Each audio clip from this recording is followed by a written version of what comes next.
Welcome to this episode of Black Beat Podcast, where we take an unapologetically black approach to profiling the people and stories that are significant to the connectivity and advancement of our community. I'm John Washington, the CEO and editor-in-chief of Flossin Media, and your host for each episode of Black Beat. Today, we welcome Dr. Stephen Holt and DeAngelo Moaning, two dynamic individuals doing top-notch equity work. As an advisor to the I-5 Rose Quarter Improvement Project and the principal of Tri-Excellent LLC, Dr. Holt provides equitable solutions to challenges in current policies and systems and strategically consults and facilitates conversations on national, state, and local reinvestment projects. DeAngelo Moaning is a chief of staff at Raimore Construction, a partner on the team of the I-5 Rose Quarter Improvement Project, and a community involvement coordinator for public engagement efforts. As a multi-generational Portland native, he has long established ties to the historic albino community and serves as an economic committee chair on the Portland chapter of the NAACP. Both are here to fill our listeners in on the epic and historical significance of the I-5 Rose Quarter Improvement Project and talk about their roles and forecasts for the future of this and other foundational visions for the city moving forward. A hearty welcome to you both, and thank you for joining us on Black Beat. Let's start out with a few little stories about who y'all is, okay? So let's talk about, can you both share just a bit of a history and how you got involved in the I-5 Rose Quarter project? And any one of y'all can go first anytime you choose to. Yeah, I can go first. So just a quick history about myself. I am a third-generation Portlander. I've been here my entire life. My family has been here for well over 100 years. We first got here in the 1890s, back when it was illegal to be black in Portland past a certain amount of time. We worked in the shipyards. We were residents of Vanport, displaced by the flood, moved to Albina to work in the shipyards. And then with the original construction of I-5, my family, along with many other families, were displaced. I actually, growing up here, did not understand the significance of my history or the impact that my family or other black families have made to this community until I was overseas. I was in New Zealand, and I went to a concert. And there were nothing. The hell are you doing in New Zealand, boy? I was there. Nothing but white folk over there in New Zealand. See, that's what you would think. But when I went there and I went to this concert, it was nothing but Maori people. Woo! And so that was incredible to me. And so when I left the concert, I came back to the city. The only Maori person I saw was homeless, and I had the thought, this is awful. You know, how could this be? Why is nobody doing anything about this? But then I had the follow-up thought.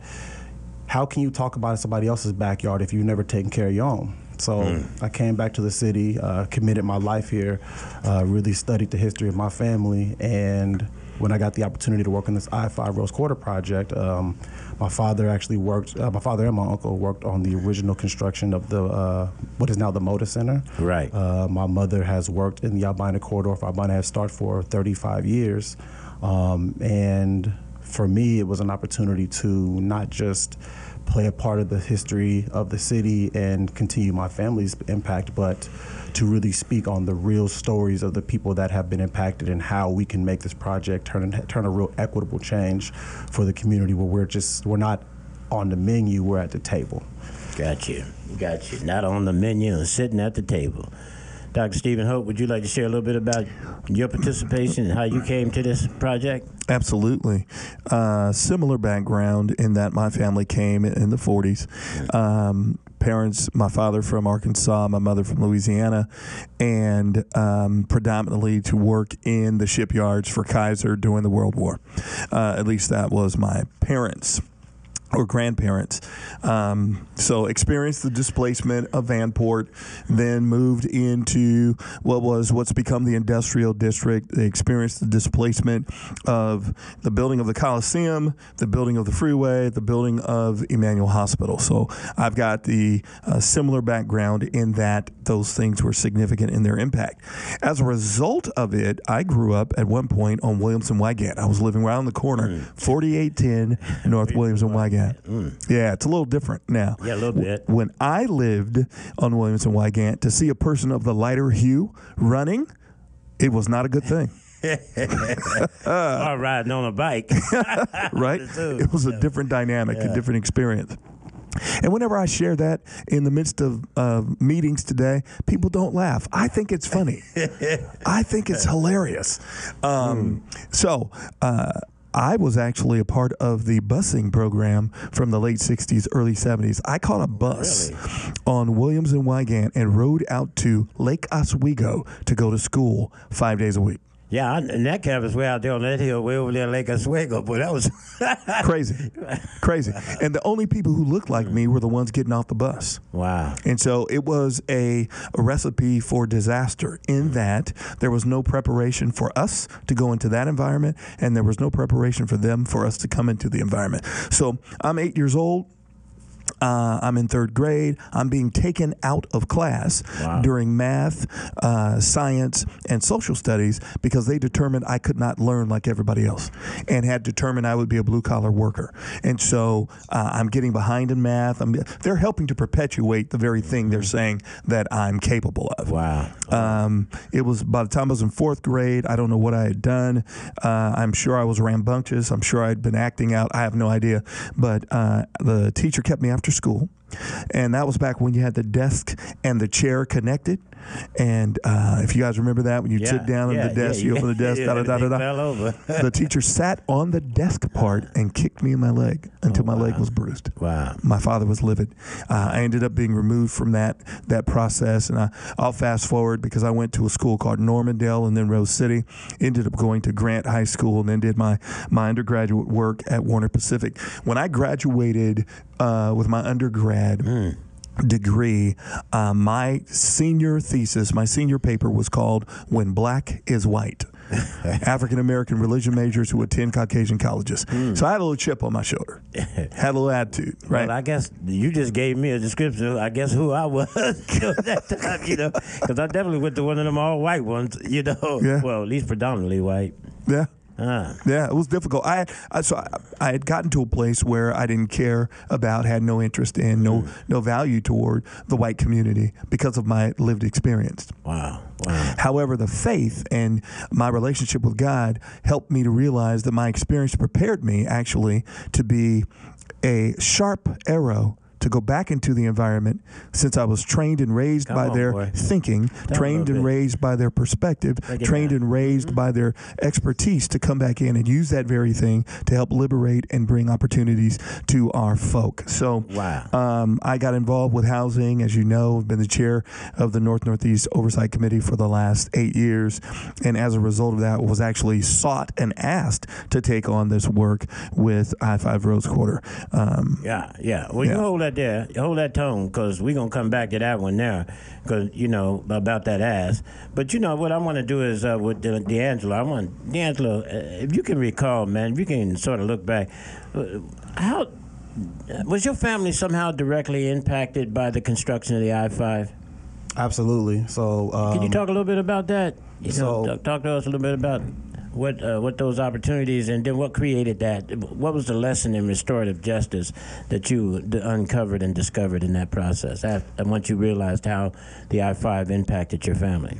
So at the time, we had various homes and businesses, just like every other black family. It's not an uncommon story. My impact was no different than the impact of any other black family. We all lived and thrived there, made money, commuted, worked together. With the impact of the development of I-5 coming straight through that community, destroyed everything. So I would say that my impact and loss is no different than anybody else's. So there's the story saying it's the same story, but when you lose everything, I won't say when you lose, when you are removed and when you are displaced through policies such as blight and eminent domain, so on and so on, and you have nowhere to go, you've lost everything, everything is taken from you, the last thing that you can think about in that moment is restorative justice. You're not thinking about what to restore. You're thinking about what was taken from you. And when you have no economic opportunities, advantage to come out of that, you are then subject to the same policies that have kept us in this state that we are in as black people. Hey, do y'all, this word restorative justice, I get caught up on it a little bit because I don't think back in the day that word wasn't around, was it? Come on, man. That's what I was going to say. Something, you know? That's what I was going to say. There was no restoration, let alone no justice. Hey, it was just us. Yeah, that was just the reality. It was just us. Urban studies, community development was about black folk removal. Absolutely. That was it. Making empty lots. Absolutely. So restore what? Absolutely. And we have all these buzzwords that are used to describe black people that were not made for or by black people. So then we have to ask ourselves, who is this language really directed towards, and why are we co-opted by this language? I don't believe in restorative justice. I don't believe that is a phrase that applies to black folk. I believe that us as a people, we have to be restored, but not through what everybody seems to be calling restorative justice. And everybody's perception of what restorative justice is different. It's not something that somebody can agree on. So for me, it's just another phrase to get lost up. Well, what does that mean? And we spend more time thinking about what restorative justice is instead of just restoring people. That's a problem. To some degree, but we're going to come to that. We're going to kick it live on the back end of this. But right now, let's see if we can build us a layer of getting to that argument or getting to that question, those things. So tell me, so when y'all think about restorative justice and policies and protocols and all that. So, Dr. Holt, talk to us a little bit about what's it like navigating these policies and politics and protocols here in Portland, that place called the whitest city in America? One of the things that's so significant for all of us to consider is you can't understand where you are if you don't know where you've been. Oh, God, Lord. And so there is a reality of understanding the context of what brings you to this current experience, this current dynamic. And so when we look at, so when you talk about policies or systems or structures or infrastructure, where we are as a result of where we came from. Oregon's racist history cannot be ignored. Cannot. So anyone who's listening, let me encourage you to Google white utopia. So just put in your Google search, white utopia. And what will come up is the racist history of Portland and the racist history of Oregon, that it was intentionally created to be a place where people of color, blacks, Indians, you name it, were not welcome. It is the second largest state for the Klan. So Texas being first and Oregon being two. One of the largest gathering of the Klan was here and in Oklahoma, but Oregon had one of the largest Klan gatherings in the history of the United States. Absolutely. So second largest reality. So the systems, the structures, the policies that were created to benefit a privileged people. And when I say privilege, I'm talking about people who had access or close proximity to control, influence, decision-making, government setting, et cetera, et cetera. And so we talk about our current moment, the current things we're addressing and dealing with as it relates to economic opportunity, as it relates to income and income disparity, as it relates to home ownership, which for black people is at the levels of 1965 for ownership right here in Portland. And business ownership, ownership. When we talk about those things, it isn't accidental. This isn't the result of a people who are lazy, unintelligent, without capacity or drive. The truth of the matter is we are the people who built the structure of the nation. It was built on our backs. We're the ones who laid the tracks. We're the ones who paved the way. We're the ones who created the opportunity. We're the ones who established the wealth. We're the ones who gave free labor, not by choice, but because of the policies and the politics that free existed, labor. right? Yeah, free labor. And so when we look at where we are at this very moment in the city of Portland, in the state of Oregon, we're decades behind in terms of real opportunity. This is not accidental. So navigating these waters, one of the things that's challenging is having to educate a people who are supposed to be leading you. and constantly having to bring before those who are in position of what I call proximity to access, influence, decision-making, and control, constantly having to educate them with how they even got there, and the fact that there are no others who look like us that are there, right? Yeah. And we constantly have this aha moment, right? This shock. Oh, I didn't know that. Well, you didn't have to know it. You didn't have to know it because it didn't impact you the way it impacted us. You didn't have to know it because you had the privilege of the access. You didn't have to know it because the opportunities were afforded you. We had to know it. We're the people of color, the folks who have to learn to speak multiple languages. We learn our own language, we learn our own culture, but we have to learn the language of the culture we've been forced to live in. Hey, we have to learn how to interact. We have to learn how to engage. We have to learn how to respond. So it's a loaded question, and the nuances are multifaceted. It requires of us, I think, three things. One, and this is what's amazing about who we are, the resiliency that we operate with. It's phenomenal that we keep coming back. We keep bouncing. And part of it is we have no choice, but then there's this other dynamic that we will not quit. Second thing that's amazing about us. Talk about resurrection now, boy. Come on, man. You know we can go. The second thing that's phenomenal, not only are we resilient, but we don't just survive, we thrive. What pressure causes to happen, just like the truth of taking a coal and making it a diamond, is what pressure causes to happen is excellence comes out. Yeah. The incredibleness of us comes out. And so it places within us the opportunity to be phenomenal. And then thirdly, I would say that this opportunity or this moment that we're in is a moment of new creativity. I think this whole project is an opportunity to reimagine how to do what we need to do along the lines of the whole educational piece, the redistribution of wealth, and making sure that there is real opportunity and access to benefit from it. Yeah. So what I'm hearing you tell us about is why is this project so important? But so let's just get into that. Y'all tell us, why is the I-5 Rose Quarter project so important to us in the community? What makes it important? Well, let me take that one. So before I get into that, let's talk about the actual history of construction. So like Dr. Holt said, we did lay the foundation for this country, whether it be the train tracks, work in the shipyards, whether it be the actual infrastructure of the country, again, by free labor, not by choice, but by force, right? We do this up until a civil war that impacts our freedom starts. We're freed not because it was the right thing to do, but because it was a tactical decision. So we are free because by releasing that labor, the South has no way to really fight this war. So Civil War ends, the North wins, whatever, right? Now we're in this Reconstruction era. Now you have this plethora of black people, these black folk that know how to do this work, but will not be paid properly for it. So with that, you get an amendment where slavery is illegal except in incarceration, right? Yeah. So what does that do? That was the 13th amendment, right? Yeah. So let's talk about that. So that is the beginning, the genesis of the prison industrial complex. Because duly convicted. So because with that comes the black code. So it's illegal to be a black man or black woman and not have work, right? Actually, for a black man to not have work, right? But either you find a job where you're teaching white folk the skills that you learned as they've unionized the trades that you cannot be a part of, right? So to put this in modern day terms so people can understand, let's say you are teaching white folk the skills that you've developed and been building this country for $3 an hour, but these people are getting paid $25 an hour, right? Wow.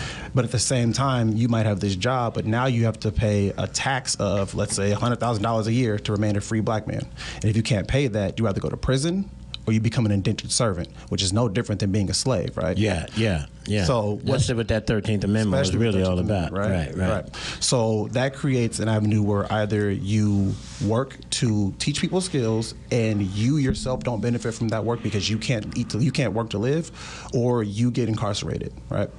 So in the 100 to 150 years that precede, you have large white construction companies that were able to benefit from infrastructure work. So you have multiple billion-dollar companies that are, like I said, that are white-owned that can do this work. And you have a lack of black people who have a connection to the trades, not realizing that their people are the ones that built this country. So the I-5 Rose Quarter project is important because you have a black contractor with a long, storied history of bringing work to the community and making sure that this work is built by and for the community. So black people can thrive. It's why if you go to any of these job sites or any of the job sites for this contractor, you can see black faces, you see minority faces, and you see people really learning skills that transcend a job and go into their personal life. You can learn how to build your own home. You can learn how to remodel your own home with these skills, and you can go into entrepreneurship of your own. DeAngelo, tell me, is the construction game? What are some of the shortfalls or the pros and cons of the construction game today that you're recognizing that is has an adverse or a positive? Tell me a little bit about what's going on in that construction game today that neither accelerates, helps us. What are the pros and cons that are going on today in that game? I would say in terms of advancing young blacks in the skills. The trades have been marketed as a second or third option. They've been marketed as unsafe, dangerous. There is this general thought that college is the only way to have a nice home, start a life, make a family for yourself, make a name for yourself, but that's not true. So we have students that are spending time going to college, and for some professions you do need college, like to be a doctor or a lawyer, right. But for a lot of our students, they are going to college to accrue hundreds of thousands of dollars in debt. And they don't realize that by working in the trades, you journey out anywhere from 3 to 5 years out. You start off making a decent wage, and when you journey out, you have control of your own destiny. So I would say the lack of representation for the trades, or even the unfair, that's the best way to say this. I would just say that the trades are not being spoken of properly, and I think it's another way to keep young black folks locked out. So it's with a condition. It's with a condition, yeah. Right. And so what we have it as an opportunity, because I kind of want to go back to where I was going before. Go ahead. We have an opportunity. We have an opportunity with a black contractor to really build and create a pipeline to get young black folks into work. So that's what's significant. That's what's significant. Right. Making sure that somehow or another we have culturally specific in relationship to the growth of the demographic, is that demographic should have cultural representation that is significant for them to be able to accelerate through that process. Absolutely. Yeah. Okay. If I could I weigh in a little bit on I-5, the Rose Quarter, and what's important about it, or what's important about this work? Right. When the Interstate 5 was put in, there was no engagement, no concern, no evaluation, no interaction with the people who lived in the neighborhood. It was intentionally placed in an area that wiped out a whole community. It wiped out houses. It wiped out businesses. It wiped out a thriving opportunity for people who were, because of how we identify it, black, right? And now what this does is it's the first time in the history of the Oregon Department of Transportation where they've acknowledged we did something incorrect. We want to do something better. It's the first time in the history of the state of Oregon where there's been an acknowledgement by a government agency that says we are committed to working at being better. We want to be more responsive. We want to take and leverage the possibilities of the finance, of the economy, of the opportunity, and do something that benefits the community by hiring the people and hiring representatives and hiring descendants of those who were impacted negatively. We can't overlook that.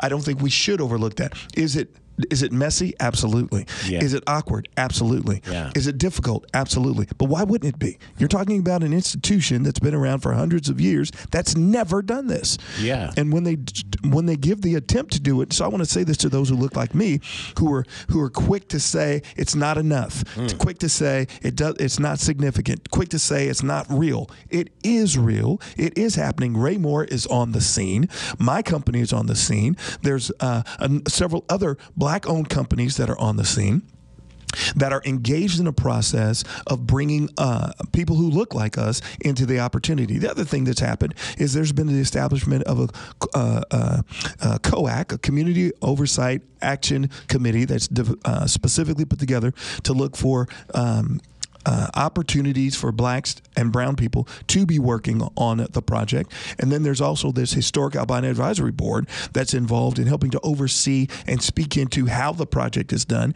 and the way that it is designed and the artistry and the look. So this particular opportunity is unique. It is a possibility to set a path, to create a place and a pace for how business gets done differently in the state of Oregon. It isn't just about this project. It is, but it isn't. It's about the project and our opportunity to do it well and do it right. But it isn't just about the project, because what we do is we set place and policy and system and structure for how the Oregon Department of Transportation can do work going forward, and then also as a testimony to how departments of transportation around the nation can do this work, because this didn't just happen in Portland. Yeah, that's my point. That's what I was sitting here thinking, the contextual understanding of how we arrived here. Yeah. You know, this whole notion that these people just one morning woke up and they wanted to be nice to people of color. Yeah. That didn't happen that way. So what forced the hand? That's a great question. I think it was a series of actions, a series of relationships, a series of opportunities. I'll highlight one. I mentioned about being the chair of the Oversight Committee.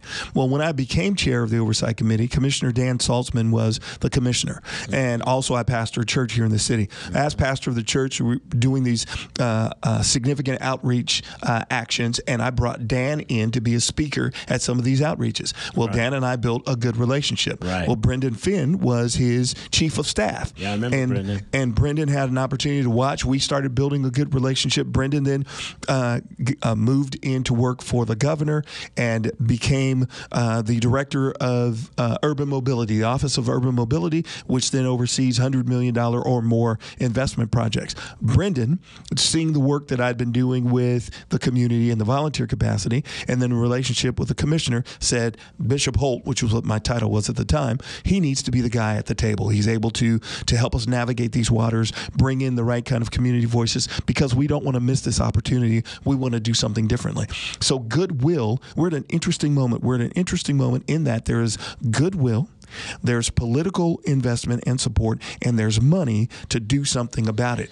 But it happens over time. Yeah. And it happens over time by us being involved, by us showing up, by us engaging. Right. What happens, John, too often is we're so pissed off and frustrated, we stand on the outside just yelling at the institution. Right. Sometimes we've got to get involved in the institution. And I'll say this, and I know you and I have had this conversation a lot, that sometimes we fight ourselves. We if you're involved in the institution, then you're an Uncle Tom. Yeah. If you're involved in the institution, then you're a sellout. If you're involved in the institution, then you're a traitor. Well, the reality is it doesn't change from the outside. It changes from the inside. You have to be involved in the institution. Well, you know, Jim Crow had it set up a long time ago. Come on, man. You know, he talked about how we was going to beat each other down for a period of time after he stopped beating us down. Right. You know, but I think what's important, what I'm hearing you say, man, is that somewhere along the process there was applied pressure that was significant enough for them to begin to start taking a look at what was significant, and then how their ways of doing what they were doing were impacting communities of color. Right. And at some point in time, they got called the carpet on this. And I remember it actually over in a different church with the same Brendan. Yeah. He brought in, I think somewhere along the line, there was a request to bring in the director of ODOT. Right. And when he came in, I remember it was a small little group. And somehow or another, this cat was a little bit different about some things. He took a humble posture on some stuff. Mm-hmm. And it's not often when you see the white man in control take much of a humble posture on nothing. And if you get to be humble in any way, you're going to pay a price for that one in the backhand on that, right? But I remember clearly saying to this cat, I asked him, I challenged him. Chris Strickler. To that Chris Strickler. I remember asking him, are you an honest man? Mm-hmm. Do you tell the truth? Mm-hmm. Are you being honest about this? Mm-hmm. And are you an integritous man? You know, all those things that I think to some degree... The appropriate suspicion that's necessary. Right. And so that we don't stand back and then we walk out of the room and we say, well, do you think he was honest? Right. Do you think, well, whatever. When we know the truth about something, if we feel like we need to challenge that, we can do so. We better. But we don't have that fearful reality to be doing that. But in that time, I wasn't fearful. I actually asked him the questions, went straight to, can we hold you responsible for the things that you say? That we can be confrontational, which just means addressing an issue without being aggressive. You're right. So I don't have to be threatening. Aggression. Right. I don't have to be threatening, but we're certainly not going to back away from what we need to talk about and or address it and hold people accountable. So we have an opportunity to hold folks accountable with a director like Chris Strickler, with Brendan Finn, making the statements that they've made about wanting to do business differently. That's what makes this opportunity unique. It's unlike anything else ever in the history of our state, and it would be amazing if we had us rallying to say, give us opportunity, give us jobs, help create and incubate small businesses. We want to leverage this $1 billion plus investment, and then also to tie it into the interstate bridge replacement. Right. Because that's next on the horizon. It just makes sense, right? So how do we sell this, Holt? I mean, and I'm not talking about selling it. I guess I'm looking at in past things that are historically been an impediment for our gain or for our growth, right? And most of it's between our own two ears, right? Right. So the question, how do we begin to sort of convince our community, or not even convince, how do we get them to hear behind the ear? In other words, how do we get them to hear the truth? If it is the truth, if the establishment is coming, look, we want some form of forgiveness or some concession, something. We want to acknowledge y'all's pain. We want to give you some kind of reprieve. How do we sell that back to our people when you got those same people standing telling, man, don't believe that shit that white man's saying? Right. You know, so how do we begin to, because what I'm hearing y'all say is opportunity is upon us. Right. And for those who don't take the initiative to grab hold of that opportunity, we continue to stay stagnant within our existence that is minuscule or mediocrity. So how do we sell people on this advancement and this opportunity for life-changing conditions? I think that when we have been given opportunity, it's opportunity with a caveat or with parameters. It's opportunity given by people that don't look like us. Conditional, exactly. So we have an opportunity to engage a workforce that looks just like us, black folk, right? With a contractor that works with us that has a storied history of working for and by black people. So it's not just saying come join construction, which is usually a good old boy system. It's come work in construction and come earn a living wage with people that look like you. Come build skills with people that look like you because you have the opportunity. Again, these skills are transcendental beyond this project, Interstate Bridge, I-405, or wherever you may want to go. But it's really a leveraging point into entrepreneurship and self-sustainability. That is the goal here. Got you. I would say proof is in the pudding. So I think systematically, I think strategically, I think kind of step 1, 2, 3, 5, 7.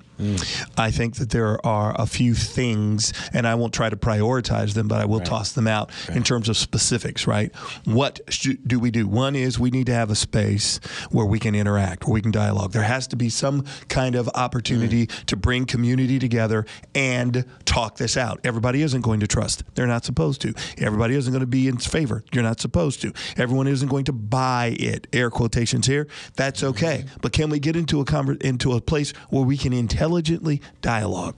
I think what you're doing right here is an opportunity for that, right? Or can we convene it where we can get people together and talk about the concerns and legitimize it? That's among us. Secondly, bring in some of these decision makers, some of these influencers, some of these voices. Bring a Brendan Finn, bring a Chris Strickler, bring the decision makers into an environment to have that kind of conversation also. I think we have to have a conversation. Those are maybe 1 and 1A. The other thing is trust is built over time. Trust is built over time. Proof is in the pudding. DeAngelo just referenced Jeff Moreland and Raimore Construction. Raimore Construction has a proven track record. They have a history. There's something you can look at and examine and see. Now, if they're on this job, you can then make the conclusion, hopefully, you can draw the conclusion they're going to be the same on this job that they've been on every other job. They have far exceeded percentages of employment and opportunities for women and people of color beyond any other company here in the state. And I actually want to make note of that. So, right. Raimore just recently completed a project with 85% DB engagement. That's 85%. That's unheard of. That's national standard. Yeah, well, right. That's crazy. That's phenomenal. And so we have that opportunity to, again, proof is in the pudding. Don't just assume, trust. But thirdly, here's the thing about us, bro. We talk more than we walk. Huh. We're forever flapping our chops, but we won't do what's necessary to roll up our sleeves and get involved. Yeah. And so I'd say get involved. If we're saying there's opportunities, then take advantage of those opportunities. Hold on. So right? just so that so because you just made the turn, and the turn I'm hearing you say, so instead, before we make that turn, let me ask you, so what stage is the project in, number one, right? And what are the avenues that people can take to get involved? So let's talk a little bit about that as we come to the corner, okay? Yes, sir. So what stage is the project in right about? We're about 30%. So we got 70% to go, right? Ground hasn't been broken yet. No concrete laid, nothing ripped up and torn up. So there's plenty of opportunity to get employed. There's plenty of opportunity to respond and engage. There's plenty of opportunity to find out about what specifically is going on. You can go to the Oregon Department of Transportation's website and look at the I-5 Rose Quarter. You can get all of the information related to that. You can reach out to Raimore Construction and get connected that way.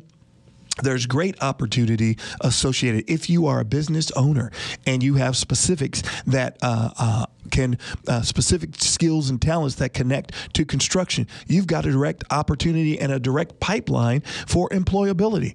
There are early work packages that are being released, and I'll let you talk more about those specifically. Not only that, DeAngelo, I'm going to need you to also talk and give people a little bit of information on how to reach you, Raimore, all that kind of stuff. Also, as you conclude in your state of address at this point. Yeah. So right now we are still in pre-construction. The project won't actually break ground until 2025. We have 3 early work packages, A, B, and C. 2 of them have been awarded. The third one is coming soon. We're expecting to start work on early work package A in sometime January, February. But we are moving towards really getting this project off the ground. We have a workforce advocate who's specifically been hired to engage community and to get people a pipeline into the trades. Even if this project is not going now and the main package doesn't start till 2025, we have other job sites that we can put people on now. The whole point is to build that pipeline and give you the skills so you hit the ground running on this project. Build that pipeline. Exactly. Woo, boy, this has been a screamer this morning, y'all. Y'all done got my head spinning on opportunity. And I'll tell y'all, for those of you who are listening to this podcast out there, look it. This is bona fide, y'all. I mean, this I-5 quarter, $1 billion and more dollars are invested in this project. One of the biggest and most expensive projects in the state of Oregon. And when it is done, yes, sir. Think about what the opportunities are going to be. Let's talk about what some of those potential opportunities will be, Dr. Holt and DeAngelo, as to what's going to be the finished product. What are we going to be finished with? And when we do, who going to be managing it, and who going to be? We'll talk a little bit about all Hopefully, that. what happens as a result, hopefully what we've done is we've created a host of people who have new skills, new capacities, new living wage, better lifestyle, number one. Number two, that, that we're talking about building this cap, this kind of a bridge, as it were, that's livable, buildable over a section of the highway. Hopefully what that does is it creates opportunity for business incubation, for business owners to move their spaces and property to this 1.7 acres that's being developed. Are there going to be on top of it. On this project? It is. Yes, and possibly 6-story high buildings that will be bridging from, I think it's Broadway to, oh gosh, I can't think. It's almost up to, why is the street? Yeah, kind of where I can't think of the other street. Kind of meets. This was the Rose Quarter, right there. Right in the Rose Quarter. So it's like 4 blocks north. Yeah. But it will create opportunity for community center, create opportunity potentially for restaurant, places to gather, hang out. It will be, the result of it will be the restoration, per se, of community, or the opportunity of community. And let me say this real quickly. Come on. In terms of terms, I'm a linguist, and so what I like to do is define the words, and then in defining the words, agree upon what those definitions are, so that no one is left with, I don't know what restorative justice means. Well, let's talk about what restore means. Let's define restore. To restore is to put back what once was. It is to store again. But you see, that's why, as a clinician, I got a little issue with the restore part. Absolutely. Because that's the difference between rehabilitation and habilitation. Yes, sir. Okay, the differences is that rehabilitation is that somehow or another it's implied that, you know, these people have some type of deformity or whatever, and you rebuilding them, restoring. But the habilitate simply means to restore to an original working order. Yeah. Okay? And rehabilitation means to restore something that's broken, that they somehow or another don't want to, whatever broke it don't want to take responsibility for breaking it. Yeah. So they want to go rehabilitation. Right. But to habilitate something is really what we're talking about, right? Well, it's just to restore it back to its original working order. And so let's just take just that right there. To restore, here's why I like it. I like it because I'm saying I broke it. For me to own it and say we're going to restore it, I'm saying I broke it. Well, and what ODOT is saying, there you go. ODOT is saying we broke some stuff. We messed some stuff up. We're not saying the people. They're talking about this opportunity to do it correctly, which is why they're engaging community, engaging opportunity, and trying to leverage this workforce and trying to build and develop capacity for small business incubation. These are some of the things that will come out as a result, hopefully. And according to our mayor, and I think it was 2020, it might have been 2021, at the NAMAC annual Christmas celebration, the mayor, Ted Wheeler himself, said, I want to make black millionaires. That came out of his mouth. Heard him myself. And so let's make sure it happens. Come on, man. Let's get in line. You going to be in line, DeAngelo?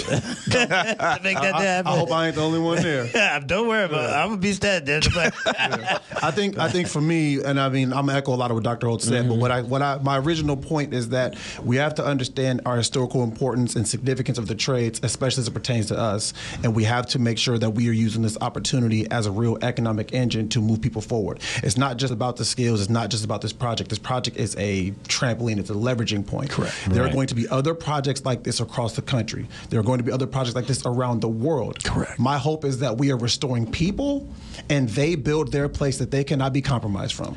Yeah, you know, man, and I'll tell you, even in some of the projects as having a little bit of a former life of a developer, you know, some of the projects that we have that are going on now, I mean, in looking at black-centric development, it was a real hard beast to find, you know, for so long. I mean, even if we wanted to build a building, because I don't think most people know about in construction, when you build a project, a lot of times the developer has a signature. Right.